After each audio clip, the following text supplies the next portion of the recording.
Muy buenas tardes, sean ustedes bienvenidos a esta su casa, el Sindicato de Trabajadores Académicos de la Universidad de Guadalajara. En esta ocasión presentamos el libro Análisis de datos, no, es el otro. Análisis del cuento popular mexicano, con la doctora Carmina Alejandra García. Como comentarista del libro, el doctor Sergio Figueroa. Fuerte el aplauso, iniciamos con la presentación.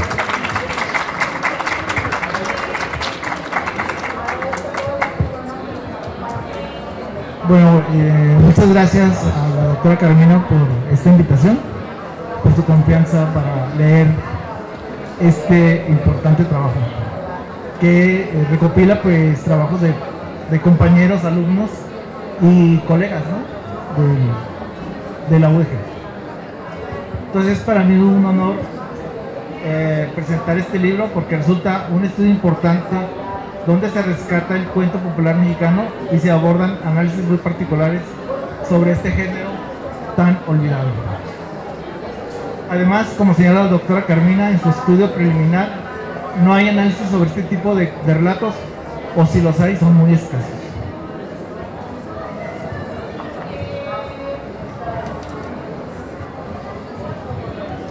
La doctora hace un interesante recorrido por obras y autores que lo han abordado en compilaciones o en artículos, pero donde parece ser una constante la ausencia del análisis. Lo verdaderamente importante y de gran valía en este libro es, por un lado, el rescate de estos cuentos de la tradición popular y por otro, el enfoque metodológico con lo que lo abordan cada uno de los autores de esta compilación. Es la primera compilación importante por estas dos vertientes, la del rescate y la del análisis. Trabajos anteriores sobre el rescate del cuento popular mexicano que se mencionan aquí son los realizados por Fabio Moravito en 2017 con un libro titulado Cuentos Populares Mexicanos, donde compila 150 cuentos. Se indagó en diversas bases de datos y se hace un recorrido exhaustivo sobre el término cuento popular mexicano y con palabras relacionadas en su campo semántico como tradicional y oral, arrojando importantes cifras, pero sobre todo en textos como La Mata de Albaca, que tiene su origen en Las Mil y Una Noches, y otros muchos ejemplos de cuentos populares y su origen europeo o de otras latitudes, como el mencionado El Perro y el Coyote, que se compara con un cuento ruso. Me gustaría definir un término implícito y que parece la raíz y surgimiento para poner la mirada en los cuentos populares, y es la palabra folclore, que según algunos documentos la utilizó el arqueólogo británico William John Thoms, que proponía este nuevo concepto en 1846 en su significado etimológico de saber del pueblo o saber popular. Su propósito era animar a recoger y coleccionar aquellos conocimientos que iban perdiéndose, es decir, los usos, las costumbres, las supersticiones, las baladas, los proverbios, etcétera, de los tiempos antiguos. Por otro lado, la recogida de datos debía realizarse entre las clases incultas de las naciones civilizadas. Estas dos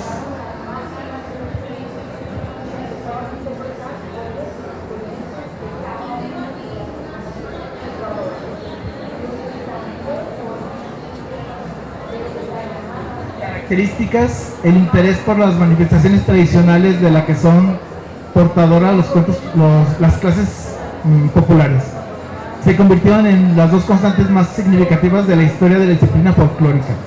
Cada pueblo acumula su saber y experiencia ancestral. Según J.G. Herder, no es de extrañar que los primeros intereses fueran dirigidos a recopilar cuentos y baladas de la tradición oral.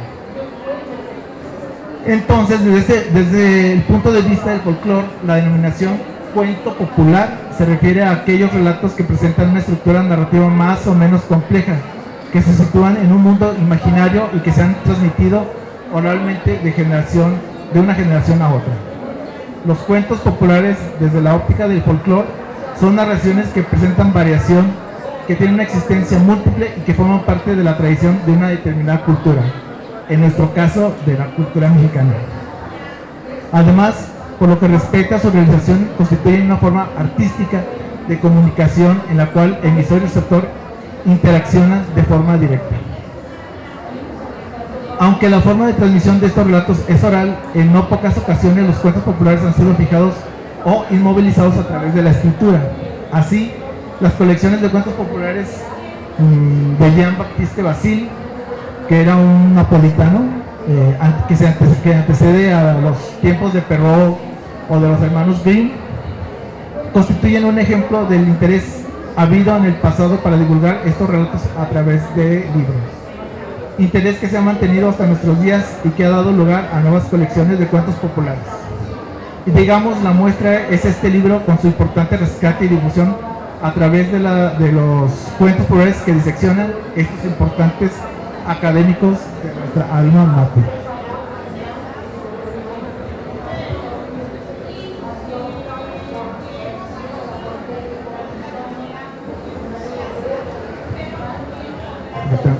Sin embargo, hay que pensar que en la inmensa mayoría de los casos, los compiladores de cuentos no se han mostrado fieles a las versiones existentes en la tradición oral, sino que han utilizado esas versiones como base para elaborar, según su gusto o estética personal, los relatos orales.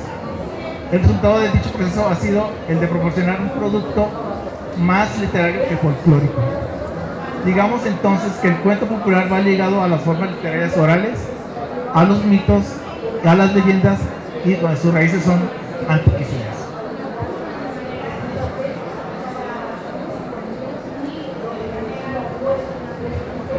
Muchos mitos coinciden en aspectos temáticos con el cuento, porque la mitología clásica posee un número importante de motivos folclóricos. La Odisea y obras de Heródoto, Virgilio o Petronio tienen una relación evidente con el cuento popular. Aquí podemos mencionar el trabajo de Luis Jorge Aguilera, donde atiende al mito de Orfeo y Hera y el motivo del amor constante más allá de la muerte.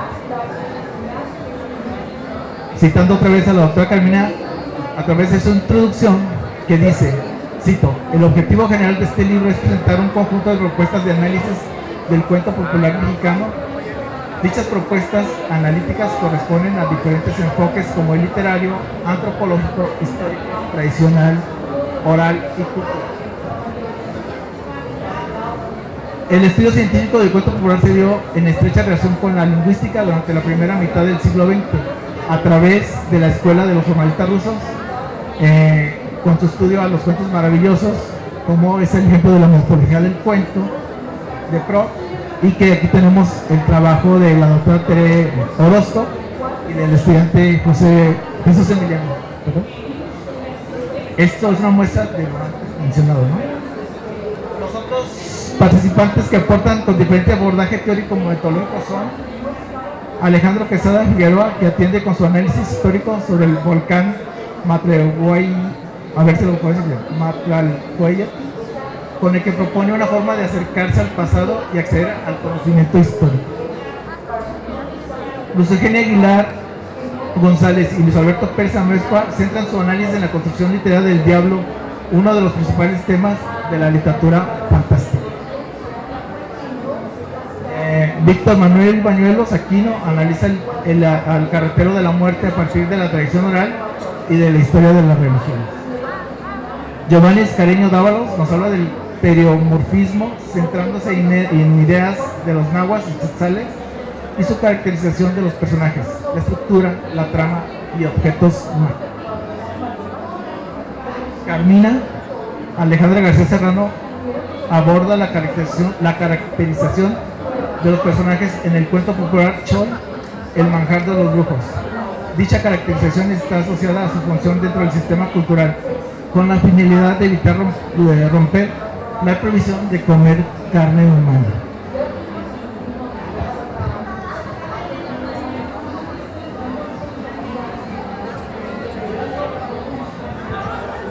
Berta Georgina Cecilia Serrano González se ocupa del cuento popular mexicano maya, Las Tres Sidras, donde están presentes las tradiciones culturales a las que pertenece y la época en el que el cuento apareció y llegó a formar parte de la tradición oral de los mayas de Yucatán.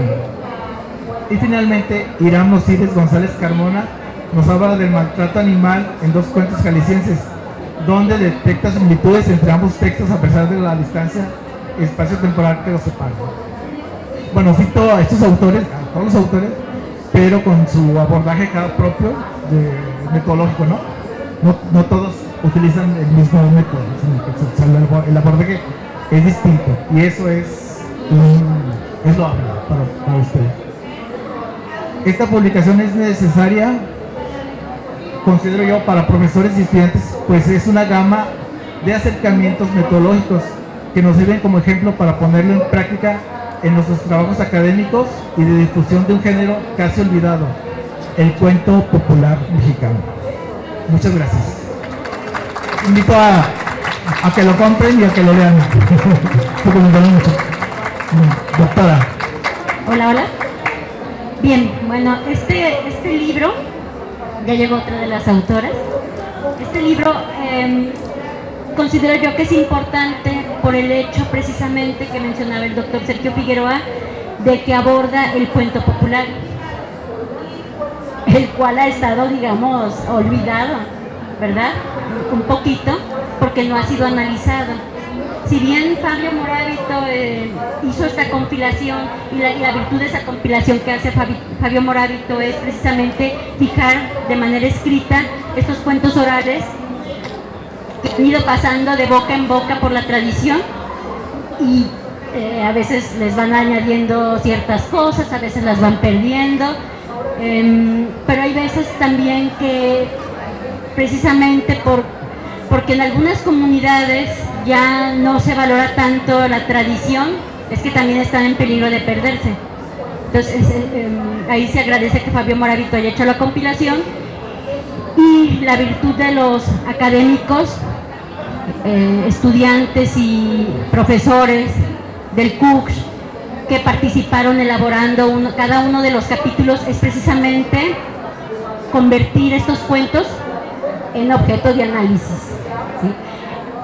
¿Por qué es importante analizarlos? Porque demostramos que tienen toda una serie de cualidades de riqueza, ¿sí? Que pueden ser abordados, digamos que desde diferentes perspectivas metodológicas, porque en el libro contamos con análisis desde la perspectiva histórica, desde la perspectiva antropológica, desde la perspectiva lingüística, también hay abordajes, desde la perspectiva de prop, ¿sí? Desde la perspectiva de los estudios clásicos, y se analizan diferentes figuras también.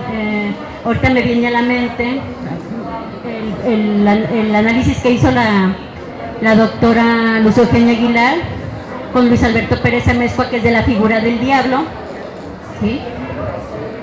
Pero digamos que hay elementos tradicionales y conocimiento tradicional muy importante que es rescatado a partir del análisis, porque solo a partir del análisis se empiezan a ver algunas semejanzas a la hora, pues, les digo, por ejemplo, uno como coordinador, pues tiene que revisar todos los escritos, todos los trabajos de las personas que participan en el libro, y es ahí como uno empieza a percibir que en ciertos puntos empiezan a coincidir ciertos análisis. Por ejemplo, en algunos cuentos está como fondo rescatar, por ejemplo, lo que puede traer como consecuencia que un sujeto social transgreda una prohibición que es respetada, que es sagrada culturalmente, y cómo se hace para un castigo, como en el caso de algo que tú presentas, Giovanni, algo que también yo encontré en el Manjar de los Brujos, que es un cuento que analicé, y yo analizaba otra cuestión, analizaba la caracterización de los personajes, pero en el análisis de esa caracterización pues salieron muchísimas cosas que estaban ahí de fondo y que no pudieron ser omitidas, porque a pesar de que se estudian otras cosas, pues ello es lo que resaltó, ¿no? Que al final de cuentas toda esta caracterización versaba alrededor de conservar un mensaje para el sujeto social de lo que le puede suceder si transgrede lo que su cultura le está diciendo que está prohibido, en este caso comer carne humana, ¿verdad? Entonces así cada uno de los cuentos que fueron analizados por cada uno de los autores que tenemos aquí aportan un gran conocimiento, y espero que pues no sea el primer libro que dedicamos al análisis del cuento popular, sino que haya una segunda parte, una tercera parte, donde invitemos a más académicos, a más alumnos, a que colaboren y que entre todos, digamos que logremos hacer que el cuento popular adquiera digamos, ¿qué será, Sergio? Un estatus de objeto de análisis literario, ¿no? Y digamos, de darlos a conocer, ¿no? También. Y de darlos a conocer, es decir, que no se pierdan, que se conozcan, que no nada más estén en a mí lo que... en compilación. Sí, a mí lo que me gustó mucho es la indagación que se hizo en diferentes bases de datos para decir, buscar, bueno, cuento popular mexicano, que me arroja, la cuestión, como lo digo ahí, de la cuestión de la oralidad o de la tradición, con cuentos tradicionales, y que son, digamos, conceptos que a lo mejor también habría que definir, ¿no? Porque también es abre como una caja de Pandora, ¿no? O sea, tú lo mismo lo dices ahí, a través de cuentos maravillosos, de cuentos pues, tradicionales, y de diferentes temáticas, ¿no? Que surgen pues en la cultura popular. Así es. Y también quiero señalar que cuando hicimos esta compilación de trabajos académicos, este trabajo digamos, de coordinación, pues consideré importante incluir imágenes que fueran correspondientes a cada uno de los cuentos que se trabajaron, que de alguna manera los representaran, y ese trabajo se encargó Patrick Hernández, aquí presente. ¡Vamos! Sí. Que si ustedes cuando adquieran el libro y lo lean, pues ahí cada uno de los trabajos va a estar acompañado de una de esas imágenes que fueron creadas ex profeso para este libro, inspirados en cada uno de los trabajos y de los cuentos. Entonces fue un trabajo artístico del cual estoy muy agradecida, porque enriquece mucho el contenido, ¿no? del libro, y además son imágenes muy sugerentes y que van muy de acuerdo al tema, ¿no? Sí. Entonces, puede ser la cuestión de la cultura popular, las supersticiones, la magia, lo fantástico, lo maravilloso. Sí. Todo eso, ¿no? En una raíz, digamos, cultural mexicana. Exacto. En ese sentido, recordemos que México es un mosaico cultural. Y entonces, cuando analizamos cuentos populares, pues nos empezamos a adentrar en esos, digamos, en esas otras constituyentes de la cultura mexicana que a veces están olvidadas, en las tradicionales, ¿sí? Porque esa literatura todavía como que no ha sido tan estudiada. Me da gusto a mí que también ya esté siendo abordada, que también la literatura de nuestros pueblos indígenas, porque muchos de los cuentos que están aquí analizados, pues algunos tienen el origen de pueblos indígenas, de culturas indígenas, ¿no? Sí, y también es importante que se mencionen autores digamos, bueno, porque aquí también se hace la distinción entre cuento culto y cuento popular, ¿verdad? Sí. Y que digamos que muchos lo citan de hecho ahí en el trabajo preliminar, ay, se me va el nombre, el de la paradoja la paradoja del joven tuerto, el de Carlos Magno y ¿cómo se llama? Francisco Rojas González, perdón. Y varios autores, y que también sería interesante indagar en esos autores, porque por ejemplo hay un autor que no es jalisciense, creo que es de Sinaloa, de la generación de Rulfo, que se llama Ramón Rubín, y él regaló su fábrica de zapatos y se fue de freelance a recorrer todo México y rescataba tradiciones de los tzotziles, de los coras, y entonces mucha de la sabiduría del pueblo la transmitía en su literatura. Que según, bueno, según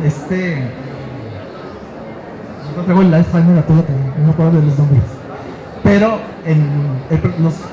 Emanuel Carballo, en los protagonistas de la literatura mexicana, no le da el valor, o sea, sí lo menciona, pero de alguna manera peyorativa, en el sentido de que era un escritor más testimonial que en realidad entregado a la literatura ficcional.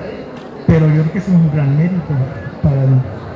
Entonces sí rescataba tradiciones de los pueblos, ¿sí? Entonces, o sea, este trabajo también deja mucho para después. Cava una fosa donde van a salir muchas cosas, ¿no? Y creo que pueden salir proyectos muy interesantes.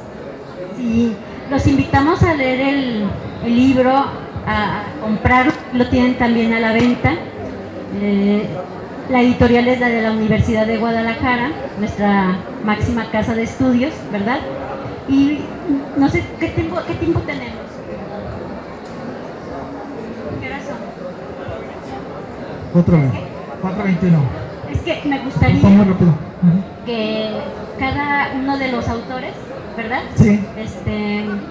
En un minuto le platicará a la audiencia qué hizo y los invite a leer su trabajo.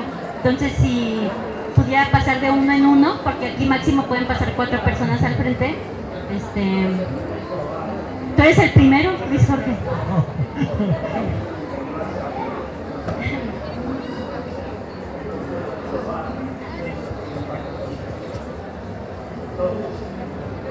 Pues gracias a la doctora Carmina y al doctor Sergio por la presentación, por la invitación al libro también. Sí, es un libro súper interesante.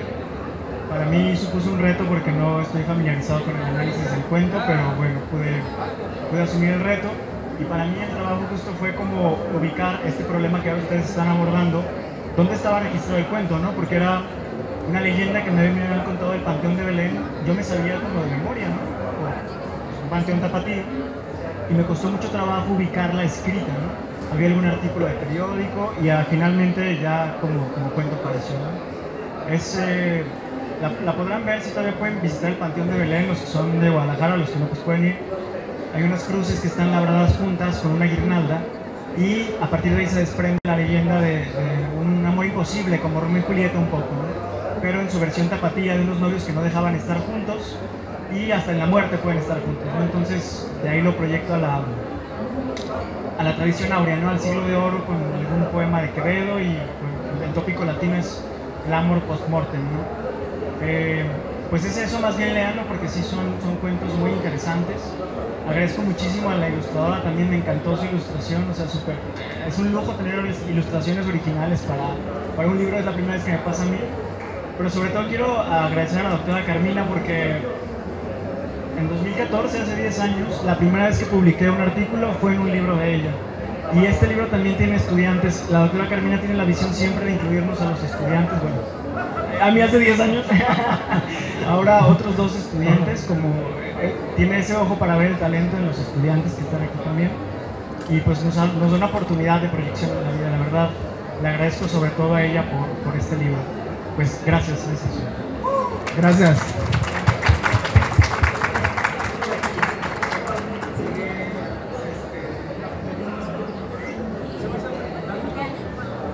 Emiliano. Pues muchas gracias, doctores. Es un honor estar aquí y también hablo en representación de la doctora Orozco, que no pudo presentarse. Me pareció un proyecto muy importante y muy interesante porque creo que desde la escritura creativa nosotros estamos influenciados indudablemente de una u otra manera desde el cuento popular. El cuento popular en muchas ocasiones es parte de la semilla que difunde bueno, aquí en el pueblo mexicano, esa intención o esa búsqueda de tanto crear, tanto escribir como leer. Lo que nosotros hicimos, tanto la doctora Tere como yo, fue replantear a través de un análisis de la morfología del cuento de Proust la figura de la mujer en el cuento mexicano. Nosotros tomamos la referencia de No será puro cuento, de CONAFE, que es una antología de cuentos que salió hace aproximadamente 15 años, en donde se recaba la tradición oral de todo el país, de Córdoba, Guanajuato, Guerrero, Jalisco, y en donde encontramos un punto de conexión o de unión en que la mujer en la tradición mexicana del siglo XIX y del siglo XX pues ha tenido muy poca voz. Es un personaje siempre que está como mitificado, pero que nunca es dueña de su propia voz, y nosotros a través del análisis de 3 relatos identificamos la figura del protagonista o el héroe, el antagonista y el objeto de deseo, para hacer un análisis profundo a través de PROG y a través complementando con otros autores, pues la importancia de la mujer en nuestra tradición oral y narrativa. Y pues bueno, les agradezco, fue un experimento muy importante, y también a voz de mi generación como estudiante de escritura creativa, creo que es súper relevante tener procesos de inclusión como estos por parte de nuestra alma mater de la Universidad de Guadalajara, para que haya una proyección a futuro de las nuevas generaciones y un trabajo profundo del análisis académico y del desarrollo de la literatura aquí en Guadalajara. Muchas gracias. Gracias. Antes de que pase el siguiente autor, es importante resaltar que sí es muy importante que los académicos fomentemos a nuestros alumnos, ¿sí?, a las nuevas generaciones, que los enseñemos a investigar, o que los invitemos a investigar, ¿sí?, a publicar, a colaborar a la par de nosotros, porque así van a crecer académicamente. Entonces, eso es algo que yo siempre, como mencionó Luis Jorge, he tenido siempre mucho en consideración, y me gusta siempre incluir. Luego tenemos, no sé por qué no está Alejandro Quesada aquí, él estaba, me había dicho que iba a estar aquí, pero él analiza una leyenda que fue fijada y que ya ahora ya se maneja como un cuento popular, que es la del volcán de Matlacueyetl, que va a ser una leyenda del centro de México, ¿verdad? Entonces, pero él no está aquí él para hablar de ella, a lo mejor igual y llega. Y enseguida tendríamos a la doctora Luz Eugenia Aguilar, que está aquí y que nos va a hablar del trabajo que hizo en este libro. Gracias, doctora Carmina, doctor Sergio.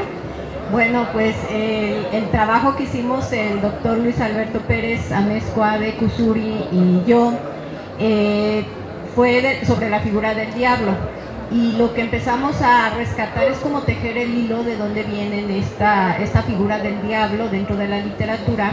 Y bueno, pues nos llevó hasta la Edad Media en los escritos pues de cuentos folclóricos, y esto también nos permitió hacer una diferenciación entre lo que es el cuento maravilloso, como lo define Proc, el cuento folclórico y las leyendas también, porque es importante mencionar que sí hay una diferencia entre cada uno de estos géneros.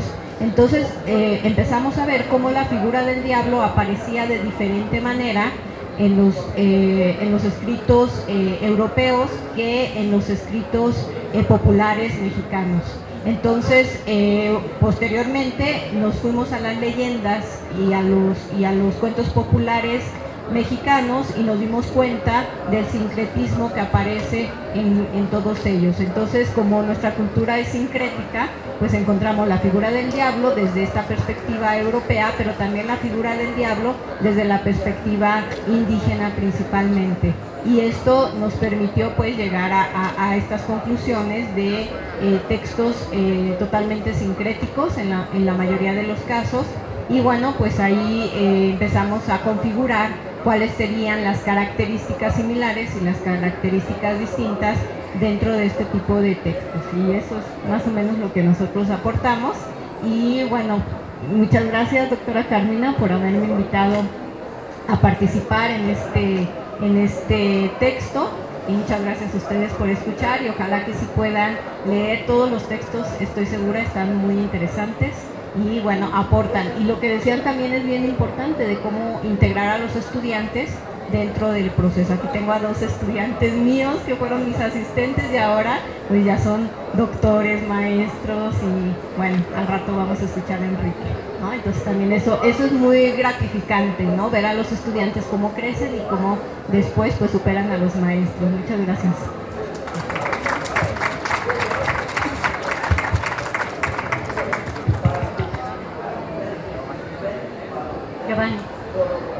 Giovanni Escarena.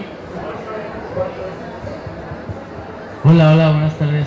Bueno, muchas gracias por la invitación, doctora Carmina, a este libro y bueno, gracias Sergio por presentar este maravilloso libro en el que estoy muy contento de haber participado. Bueno, yo particularmente en el trabajo que yo realizo para este libro abordo principalmente la función del teriomorfismo. Digamos que es un concepto que hace alusión a un proceso de animalización que yo distingo o diferencio de lo que podría ser el concepto como tal de animalización, ¿no? Entonces lo que me interesaba a mí observar era básicamente cómo el teriomorfismo funcionaba dentro de 2 cuentos populares en particular, que era el hombre que se convirtió en jaguar y el hombre que se convirtió en zopilote. Entonces, bueno, un poco me sirvo también de la teoría de Greimas para analizar digamos, por medio de un esquema actancial, pero también para dividir el texto en secuencias textuales, que es un poco parte de la teoría de Greimas. Y bueno, a las conclusiones a las que llego un poco con este trabajo de la función del teriomorfismo, por un lado sí hay una función meramente, podríamos decir, lingüística, sino también literaria, en la que sirve para, digamos, estructurar en cierto sentido el texto, pero socialmente esa función, digamos, influida o configurada mediante el texto, se convierte en un medio para, digamos, expresar como el castigo, por decirlo de alguna manera, que sufren aquellas personas que no valoran como el trabajo, ¿no? Les cuento muy brevemente un cuento del hombre que se convirtió en zopilote. Era un hombre de campo, un joven de campo que no le gustaba trabajar. Su papá, pues para animarlo, le regala un terreno y hace que se case, pero él, digamos, aún así no le interesaba trabajar. Entonces un día un zopilote baja y le dice: oye, pues yo veo que tú vives muy feliz, ¿qué te parece si cambiamos de papeles, no? Y dice: bueno, vale, ¿no? Cambiamos.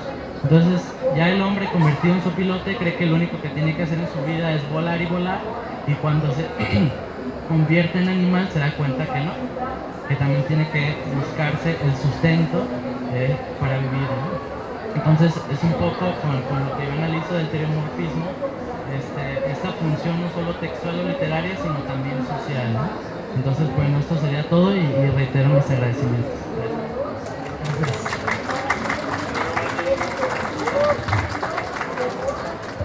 ¿Sigue el mío? Bueno, su servidora hizo un análisis de un cuento que se llama El manjar de los brujos. Y es un cuento muy interesante porque cae en lo que es la estructura de lo que denominan los relatos de mensajeros de la tradición chol, ¿verdad? Entonces, digamos que estos cuentos, estos relatos tienen una importancia porque las representaciones, digamos, pictográficas que nos han legado los mayas de la época clásica, a veces tienen representaciones que los antropólogos no alcanzan a decodificar o entender, y entonces por eso están tratando de hacer, digamos, un análisis de la caracterización o pretenden más bien, según encontré, que se pretende hacer un análisis de la caracterización de estos personajes, y dije, bueno, pues yo voy a ir allanando el camino, porque tomé un relato de ese tipo y me puse a analizar la caracterización. Como les comenté, hay elementos muy interesantes, y ahí encontramos, por ejemplo, cómo hay animales que son entendidos como ayudantes o como brujos mismos, a la par, por ejemplo, que el ser humano. cómo el brujo se considera un ser sobrenatural en esta tradición, cómo, digamos, se entreveran en un cuento popular cuestiones culturales cotidianas, con mitos de la propia cultura, y esto empieza a enriquecer, ¿sí? Empezó a enriquecer muchísimo el trabajo que yo estaba haciendo, porque aunque quería enfocarme en la caracterización, el análisis de la caracterización misma me iba arrojando este tipo de detalles, ¿sí? Al enfocarme en cada uno de los personajes, aunque fueran, por ejemplo, personajes animales, ¿no? Cómo estaban caracterizados, sus funciones, etcétera. Y bueno, creo que salió un trabajo con una propuesta interesante, porque también allí en ese trabajo propongo nuevas, digamos, formas de caracterizar. Yo tomé la propuesta de Álamo Felices y me di cuenta pues que había elementos que ahí le faltaban a esa propuesta y que se podían enriquecer y que se podía aportar, y que todavía hay mucho que aportar en el análisis de la caracterización de los personajes y los cuentos populares. Allá hay todo un camino que podemos todos seguir trabajando. Hablamos de ingerir carne humana. ¿Dónde? Hablamos de ingerir carne humana. De ingerir carne humana, ¿verdad? Pues sí, resulta que uno de, digamos, que la anécdota central del cuento es que un sujeto se metió a una casa donde a dormir y unos brujos van a tener un festín. Entonces, cuando él se despierta, pues se da cuenta ya de que los brujos están entrando con un cuerpo humano y van a proceder a comerse el muerto. Entonces, en la tradición chol es precisamente lo que hacían los brujos, ingerir carne humana. Y entonces él, por zafarse, por sobrevivir, les dice que también es brujo. Entonces, bueno, si eres brujo, pues no tienes ningún empacho en comer carne humana, ¿verdad? Y entonces, bueno, ahí dice el ingenio del personaje para librarse de para tratar de evitar caer en romper el tabú, ¿no? Y enseguida tenemos el cuento de la doctora Georgina Serrano. La doctora de... Muy bien. Bueno, antes que todo yo agradezco la invitación a participar en este hermoso conjunto de análisis de cuentos. A mí, bueno, yo elegí un cuento maya, pero ¿por qué lo elegí? Lo elegí porque sigue todo el esquema de los cuentos populares europeos, y entonces me llamó la atención que un cuento en donde hay un príncipe que deja el reino y va en busca de la princesa encantada para rescatarla y casarse, y etcétera, etcétera. Digo, ¿cómo apareció entre los mayas? ¿Sí? Entonces eso me hizo escoger ese cuento y empezar a indagar al respecto. Algunos detalles en la narración permiten determinar, obviamente fue escrito en tiempos de la colonia, ¿sí? Pero obvio que después fue en la zona de Yucatán, y Yucatán fue colonizado, digamos que unas 3 décadas después que el centro de México. Entonces, para poder ubicar más o menos el periodo temporal, algunos detalles del propio cuento se localizaron y sirvieron como puntales para tratar de ubicarlo, ¿sí? Hay una expresión de un personaje que dice que Dios se lo pague. Entonces, eso quiere decir que ya estaba cristianizado, pero era un cristianismo de tercera generación, porque en la primera generación que fue impuesta no asimilaba el habla de los conquistados expresiones religiosas, porque la religión no la sentían, la tenían de dientes por fuera, ¿sí? La segunda generación tampoco logra esa asimilación, y yo llegué a la conclusión de que es a partir de una tercera generación que ya se pudo asimilar esa religión, que ya la practican por convencimiento. Eso permitió tratar, junto con otros detalles que también ubico, que hay la quema en la hoguera, y eso es muy propio en el periodo colonial a través de la Inquisición. bueno, esa serie de detalles me permitieron proponer una hipótesis en donde más o menos determino el tiempo en el que surgió el cuento, en la tradición oral. Entonces, pues para mí fue muy enriquecedor. Yo trabajé en la Universidad de Guadalajara, ya estoy jubilada, pero eso me permitió mantener la mente activa. Muchas gracias.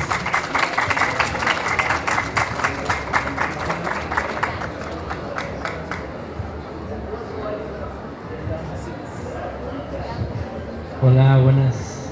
Bueno, plagiándole los agradecimientos a todos, me siento muy feliz de estar acá y también agradecerle mucho a Carmina por mi primer publicación académica, ¿no? Entonces estoy en éxtasis, diría un poema de Temperley. Pero bueno, hablando un poco sobre el cuento,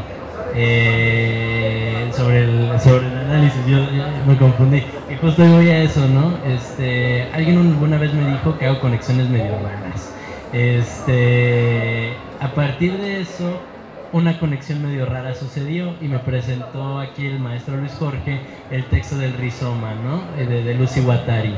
Entonces yo dije, órale, qué fuerte esta forma de ver la vida, que puede suceder y no puede suceder en ese sentido, ¿no? Que todo está conectado y al mismo tiempo no lo está, ¿no? O sea, es una situación bastante ambigua en la que podemos sobrevivir y no vivir, ¿no? Y precisamente encuentro en Propp un estructuralismo que tenía que romperse, ¿no? O sea, es un estructuralismo que nace y está ahí y está perfectamente cuadrado, ¿no? Yo digo, pero esto ya sucedió, ¿no? Entonces, ¿por qué no reinterpretar ese estructuralismo y desestructuralizarlo, ¿no? Entonces entramos en este parte del rizoma y me gusta porque, bueno, al final también ya formó parte de mi tesis, el rizoma, que también la maestra Carmina me está ayudando como mi directora. Y bueno, me emociona también ver las posibilidades que puede tener un análisis popular, ¿no? O sea, creo que es un texto bastante enriquecedor que no nos habíamos acercado, o muchos académicos nos han acercado y se me hace algo bastante importante que rescatar, ¿no? Pero bueno, eso es todo, terminando conexiones algo extrañas. Gracias. Y también queremos invitar a la ilustradora para que nos diga cómo se inspiró para hacer las imágenes.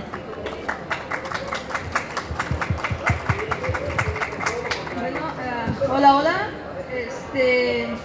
Pues yo ya tengo mucho rato ilustrando y es la primera vez que se me da la oportunidad para ilustrar para un libro, para una obra donde se está imprimiendo mi trabajo, por lo cual pues doy las gracias a la doctora por invitarme, hablando así rápidamente un poquito de los trabajos que hice. Son trabajos digitales y busqué que se vieran un poco orgánicos, ¿no? Que se vieran con alguna técnica, que aunque fuera digital, que se vieran entre tintas, acuarela, que se vieran así. Incluso hay ciertos efectos como de humo. Entonces buscaba que se viera, que se integrara de esa manera a las historias. No he leído el libro, trabajé sin spoilearme, como dirían por ahí, pero trabajé con el concepto suficiente para poder interpretar lo que se requería. Pues me da mucha felicidad poder haber participado, y pues yo espero que lo puedan leer, que lo podamos leer, porque yo también tengo esa chamba, y que puedan a lo mejor identificar en cada ilustración que hice, pues no sé si pueden identificar lo que me inspiró a mí, ¿no? Lo que me evocó al saber el concepto de cada obra que iba a estar incluida. Yo espero que pueda transmitirles eso.